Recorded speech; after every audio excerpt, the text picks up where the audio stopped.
Kata dia, bukan masuk anak macam tu Syekh. Jadi masuk muka ni, muka yang layak Allah Ta'ala. Jadi sebut muka pun tu tasyabuh lafzi je. Dia reka lah istilah kona. Itulah maksud yang layak. Macam mana pun, kalau dia dah betul dari sudut dia tak iktikadkan ke Allah Ta'ala tu tak ada juzuk dalam anggota, cantik lah tu. Macam mana pun, kalau dengan apa yang dia duduk bertahan tu, dah masih nak guna istilah-istilah yang kalau saya sebut tadi lah, pengajian saya selama duduk mengaji lalu kita harap pasal kitab Usulul Media ni antara kitab besar jugalah. Nisbah yang ulama membahaskan bab ni dengan istilah yang kita tak jumpa pun istilah disebut tasyabuh lafzi, apa-apa tak sebut guna bahasa gitu. Macam mana pun kalau dia nak guna tu, gunalah kalau nak guna bahasa gitu. Yang pentingnya akidah dia tu. Kalau akidah dia tu tak ada menyeleweng, cantik lah. Macam mana pun, kalau nisbah apa kita dah sebut yang lepas, tadi pun ada sebut gini, apa dia? Bila dia dah mengaku, dah buat benda salah, dah berkelahi pula dengan kita, lepas tu dia nak tarik balik apa yang dia kata salah tu, cukup susah. Selalunya, dia kondang, masuk enam macam tu lah. Tapi dia nak kata, betul saya memang telah tersilap macam tu. Jadi, astagfirullahaladzim. Saya telah silap. Payah nak cari ada orang yang betul-betul ikhlas, yang dia mengaku dia silap, rujuk balik pada apa kesilapan dia. Macam mana pun, kalau kita telah berjaya memurnikan akidah dia supaya tak memahamkan juzuk dan anggota tu, cantik lah. Cuma dia nak syarah tasyabuh lafzi apa-apa tu, kalau atas saya sebut tadi, atas istilah yang pernah jumpa dalam kitab, tak ada ulama kita mensyarahkan itu. Yang dia umum sebut apa? Lafaz tu memang ada, zahir laisa murad, iman wajib. Tapi apa maksud dia? Mesti yang zahir laisa murad, terjemahan bukan maksudnya itu. Apa makna dia? Wallahu alam. Itu takwil ijmali. Yang tu yang banyak disebut oleh ulama kita, ulama ahli sunnah wal jamaah, sama ada Asy'ari ataupun Maturidi. Yang tu yang dipanggil salaf kalau ikut asalnya. Satu yang kalau duk i'tikad muka-muka yang layak, tambah pula dia kata muka ni sifat, muka sifat, tapi terjemah muka yang layak. Kadang-kadang ada bercelaru situ. Satu sudut dia kata sifat, satu sudut dia faham juzuk. Muka-muka yang duduk, kalau duduk yang layak. Susah tu. Macam mana tu saya sebut sekali lagi. Kalau dia kata ini duduk tasyabuh lafzi. Dan tasyabuh lafzi kan kalau ikut yang kita dah baru selesai, apa tasyabuh lafzi? Memang tasyabuh itu lapak ikhtirak namanya, macam kita sebut ketam. Ada ketam padi, ada ketam padi, ketam kayu, ada lauk ketam. Bagilah makna yang selayaknya pada tempat dia. Jadi gaduh pergi pakai ketam, ni ketam lah. Ketam padi. Ketam tu pun sepit dia boleh buat ketam juga katanya. Dia bagi syarah nak pergi betul. Kita pergi ambil contoh pergi kat tu, katalah yang ni. Kata ada petani tu dia ketam padi. Ada pula sepit ketam kata dia. Ketam padi. Tak pernah sabar. Katalah dia muskil tu kan. Dia kata ketam lah. Mana boleh ketam padi? Kata gitu kan. Ataupun kalau atas kedah dia ambil makna asal tu, ketam padi, ketam lah. Kepik ketam tu. Kepik ketam yang boleh ketam lah. Kepik ketam yang boleh ketam padi. Kepik ketam tu lah panggil ketam. Itulah ketam padi. Dia syarah itu lah, ketam padi yang layak kan. Habis tengok orang pergi ketam padi, rupanya bukan gitu. Bukan ketam. Alat tu je nama ketam.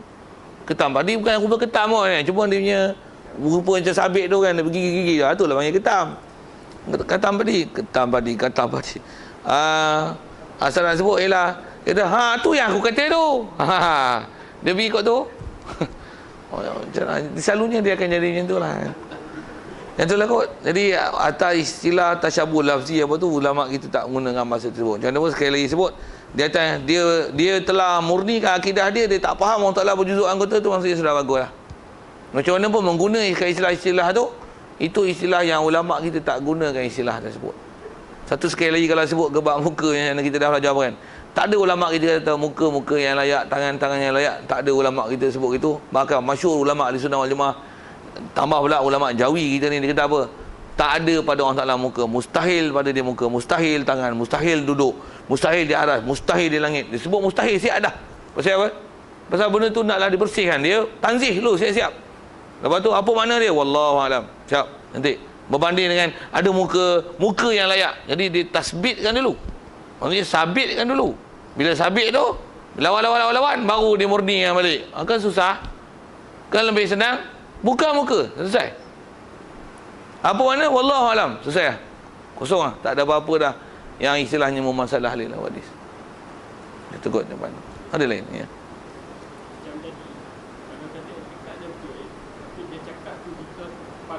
Ya. Bagus soalan tu. Soalannya ialah kalau dia punya itikad betul tapi dia cakap pada orang ramai, boleh menyebabkan prasangka pada orang kan. Yang ni yang atas sebut ulama, yang ni ulama kita bicara ni. Sebab apa? Katalah dia ustaz, berfikir masa dia tok guru, dia pakar dalam bab tu. Memang dia tak itikad Allah Taala ni ada juzuk anggota dan sebagainya. Tapi bahasa dia dengan setakat yang dia sebut dan huraian yang dia beri, yang tu nisbah orang awam akan memahamkan masalah. Yang tu yang berdosa kat dia. Kalau kata kat dia tak jadi kufur. Tapi dengan sebab percakapan dia yang tak cermat dan bahaya itu menyebabkan orang lain kufur. Yang ni yang ulama kita pelihara tu. Jangan sebut muka yang layak. Tak. Apa? Mustahil bagi Allah Ta'ala muka. Mustahil baginya tangan. Itu yang sepatutnya. Pasal nafi dulu. Kalau kata muka yang layak, dia dah siap muka. Kawan yang cakap katalah dia tak itikad dengan makna juzuk dan anggota. Tapi orang yang dengar, Allah Ta'ala ada muka. Masalah tu. Jadi nak sebut kata kalau dia punya itikad betul sekalipun, tapi apa yang disebut pada publik, orang awam tak pernah faham dengan sepatutnya dalam bab ketuhanan, dia hanya dengar selapis dengan bahasa tu saja, dengan sebab tu menyebabkan itikad dia salah. Orang yang bercakap dengan perkataan salah ni bertanggungjawab pasal dia punya percakapan tu menyebabkan orang lain jadi sesat. Jadi cas salah nanya esok kat dia. Istilah tu tunggu dulu dia guna apa? Bahasa dosa keren aja. Dia tak buat dosa. Tapi orang lain berdosa, tapi berdosa pasal apa? Sebab dia. Pasal apa? Cakap ayat tak betul. Dengan sebab dia cakap tak betul, walaupun dia punya itikad betul, tapi dia menyebabkan orang lain itikad tak betul. Sikit kalau saya sambungkan itu, teringat masa saya ngaji dulu serupa macam kalau kita belajar Quran. Ada kita belajar Quran bab-bab wakaf, ada nama wakafnya wakaf Qobih. Wakaf Qobih ni tempat yang tak elok wakaf. Qobih ni berdosa tak? Saja-saja memang niat wakaf berdosa. Tapi kalau katalah dia wakaf, dia tak ada niat apa-apa pun, dia pun tak faham. Tapi dengan sebab dia baca wakaf pada tempat tak sepatutnya wakaf, orang yang dengar tu faham. Dan orang yang dengar tu telah tersilap faham disebabkan apa yang dia baca salah, wakaf tempat tak betul. Katalah misalnya kata apa? Wa qalatil yahudu innallah, macam mana? Lajak mulut baca ni. Qalatin nasara innallaha salisu salasah. Ataupun dia baca innallaha faqir wa nahnu aghniya. Tak boleh berhenti dia kalau ikut tu. Orang kafir kata orang kafir kata tu lajak mulut dia campur ayat Quran. Innallaha faqirun wa nahnu aghniya. Laqad kafara alladhina qalu innallaha salisu salasa. Kalau ikut situ boleh berhenti. Tapi dia baca macam ni. Laqad kafara alladhina qalu. Dia berhenti tu. Dan dia tidak sini. Baca belagu pula tu. Innallaha salisu salasa. Orang main bawa kereta motor berhenti dengar tu kan. Apa? Sungguh betul Allah Ta'ala ni ialah yang ketiga daripada tiga. Dia dari Quran, dari itu aku dengar dari Quran punya itu. Dengan sebab dia baca tu salah masalah wakaf, dekat dia tak ada masalah tau. Pasal dia tak itikad tu. Dia pun tak faham apa-apa dia baca. Tapi pasal dia tak ikut peraturan apa yang sepatutnya dia baca dengan wakaf dan ibtidak dengan betul, dia menyebabkan orang lain kufur, berdosa di atas dia. Di atas disebabkan dia tak ikut peraturan wakaf yang sepatutnya dia wakaf. Sama permasalahan macam ni. Dia tak salah dari segi itikad dia betul. Tapi dengan sebab dia cakap dia menyebabkan orang lain yang jadi salah. Satu ulama tak ajar kita buat dosa kering ni. Satu kot. Jawapannya.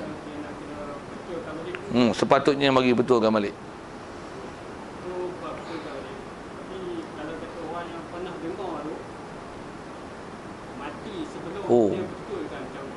Masya Allah. Tu yang kena lah esok. Jawab lah. Tu yang kita takut sangat tu. Yang ni yang kalau sekali lagi juga, kalau kita belajar hadis, ada hadis, kalau kita kaji ikut kuliah hadis, ada Rasulullah sebutkan waktu hari hisab esok, berapa ramai manusia yang sangka dia sukses di akhirat esok, tengok-tengok jadi miskin, jadi muflis. Pasal apa? Ni sedekah aku, yang ni mengumpat aku, yang ni fitnah aku, yang ni antaranya. Yang ni orang lain sesat dengan sebab aku. Ambil. Pahala dah tak ada, macam mana? Ambil dosa lah, ambil kat orang. Takut sangat tu. Satu ulama kita ajar berhati, dan itu yang dibahas panjang tu. Bagi supaya kita jangan silap. Atau istilah yang kata jangan menyebabkan kita bercakap salah tu jadi dosa kering kita. Itu kok. Allah. A'udzubillahi minasyaitonirrajim. Bismillahirrahmanirrahim. Allahumma nawwir qulubana min nuri hidayatika kama nawwartal arda min nuri syamsika wa abada bi rahmatika ya arhamar rahimin. Warzuqna fahman nabiyyin wa hifdzal mursalin wa ilhamal malaikatil muqarrabin wa sallim tasliman ala jamil anbiya'i wal mursalin walhamdulillahi rabbil alamin. Assalamualaikum warahmatullahi wabarakatuh.